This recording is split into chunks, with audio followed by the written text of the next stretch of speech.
हम हिंदी साहित्य के इतिहास के अंतर्गत आदिकाल का इतिहास पढ़ रहे थे, जिसमें आज हमारा जो टॉपिक है, जो विषय है, रासो साहित्य की विशेषताएं हैं।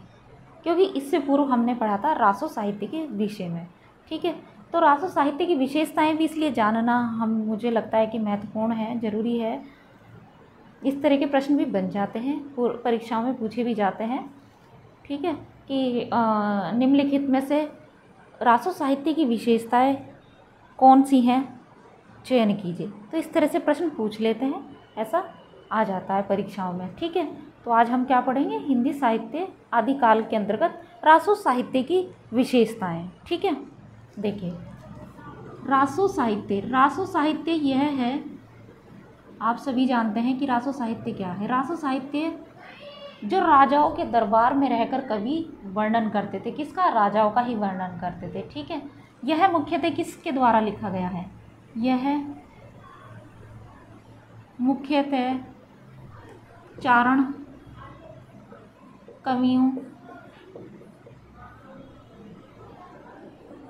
किसके द्वारा लिखा गया है, चारण कवियों द्वारा लिखा गया है, ठीक है। क्या हिंदी साहित्य में आदिकाल के इतिहास के अंतर्गत रासो साहित्य जो लिखा गया है वह किसके द्वारा लिखा गया है, मुख्यतः चारण कवियों के द्वारा लिखा गया है। मतलब जो चारण कवि थे, राजाओं के दरबार में रहते थे, उनके द्वारा यह लिखा गया है, ऐसा साहित्यकारों ने सिद्ध किया है, ठीक है। इसकी दूसरी विशेषता देखिए, जो कवि होते थे वे राजा के दरबार में रहकर, ये कवि ज़्यादातर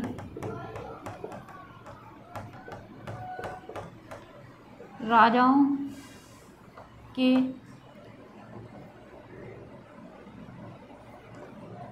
दरबार रहते थे, ठीक है। या हम कह सकते हैं कि जो ये कवि थे, ये जिनके पास रहते थे, अर्थात अपने आश्रय दाताओं के, जो इन्हें आश्रय देते थे। आश्रय दाता मतलब अगर कोई रहने के लिए जगह दे देता है तो उसको क्या कहते हैं, आश्रय दाता कहा जाता है। आश्रय दाता मतलब जगह, रहने के लिए आश्रय, जगह देने वाला, आश्रय दाता। तो वह कौन थे, राजा थे।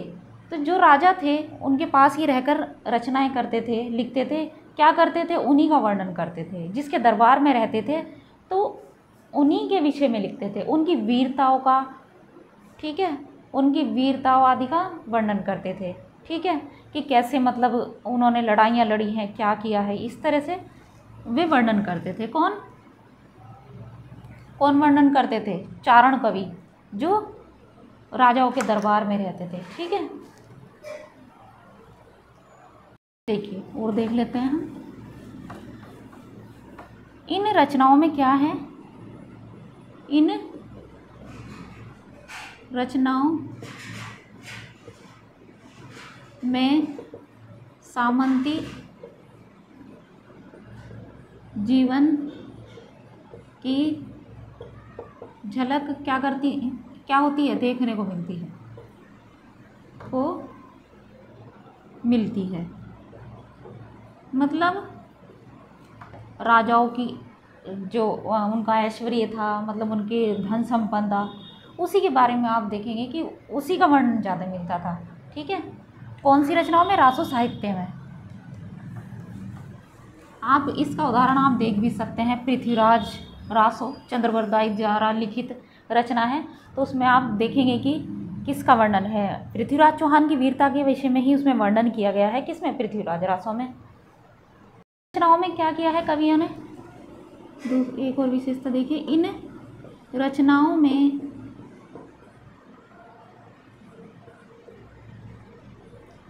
कवियों ने मतलब इतिहास का तो वर्णन किया ही है, ऐतिहासिकता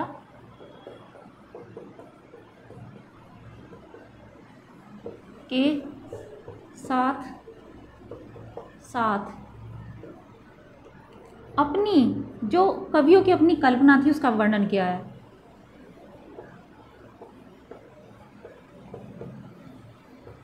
समावेश किया है, समावेश अर्थात उसमें वर्णन किया है मतलब क्या है, ये जो कवि थे, चारण कवि थे, वे क्या करते थे, ऐतिहासिकता का भी वर्णन करते थे। ऐसा नहीं है कि बस ऐसे ही कविताएं लिख दी और वर्णन कर दिया, नहीं, उसका इतिहास भी बताते थे कि इस समय से इस समय क्या हुआ था, इस समय से इस समय तक राजा ने, या जैसे पृथ्वीराज चौहान है, उसने कौन सा युद्ध किया है, कौन सी किस युद्ध में विजय प्राप्त की है, तो ऐसे भी वे लिखते थे। लेकिन उसी के साथ साथ अपनी कल्पना को भी उसमें सम्मिलित करते थे, अपनी कल्पना का भी उसमें समावेश करते थे। ठीक है,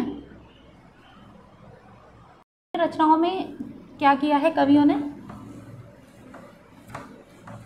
इन रचनाओं में, रासो साहित्य में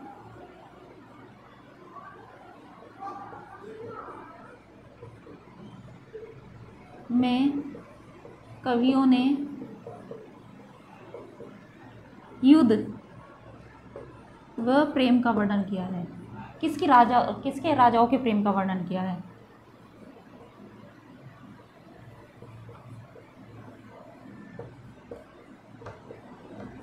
जिस कारण इसमें कारण क्या हुआ, इन रचनाओं में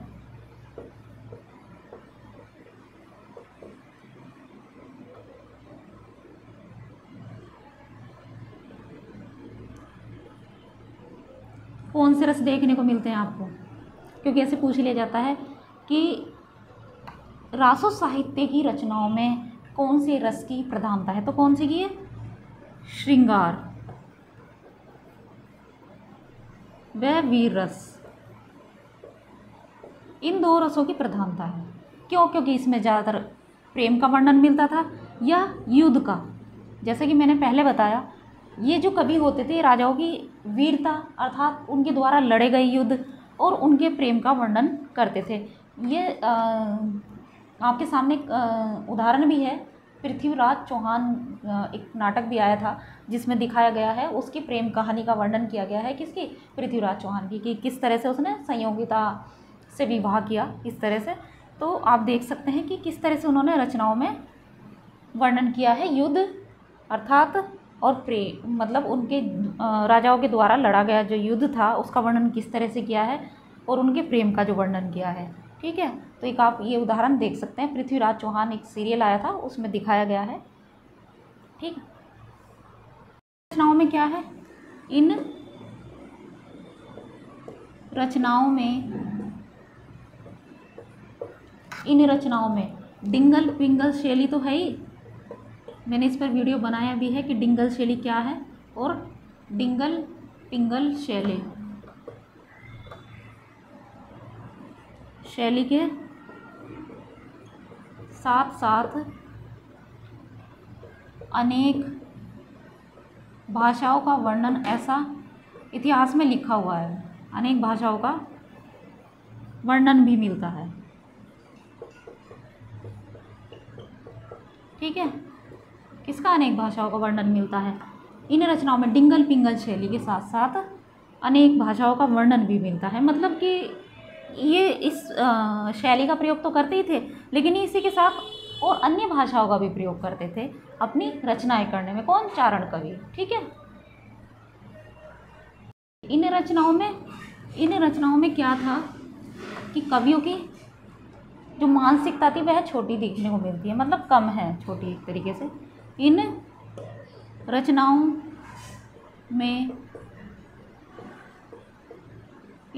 में क्या है, इन रचनाओं में कवियों की